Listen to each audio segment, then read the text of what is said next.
Conversion disorder. বাংলাদেশের প্রেক্ষাপটে এই সমস্যাটি প্রায়শই দেখা গেলেও আমরা হয়তো অনেকেই এ সম্পর্কে জানি না।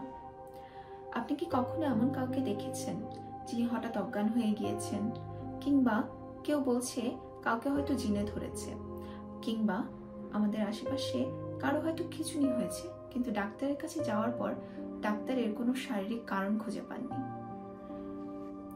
সাইকোলজির ভাষায় এই সমস্যাটিকে আমরা কনভার্সন ডিসঅর্ডার বলে থাকি। কনভার্সন ডিসঅর্ডারে মূলত আমাদের মানসিক চাপ কিংবা অস্বস্তিগুলো আমাদের শরীরের বিভিন্ন উপসর্গের মাধ্যমে প্রকাশ পায়। মূলত যখন আমরা মনের কষ্টগুলোকে বুঝে উঠতে পারি না কিংবা দিনের পর দিন সেগুলোকে নিজের মধ্যে দমিয়ে রাখি।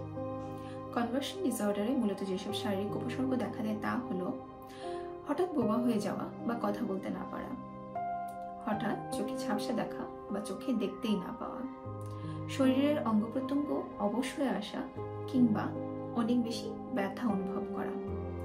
আমাদের যেসব অঙ্গ প্রত্যঙ্গের উপর আমাদের নিয়ন্ত্রণ সাধারণত থাকার কথা তা না থাকা এবং তা নিয়ন্ত্রণবিহীনভাবে নড়াচড়া করা।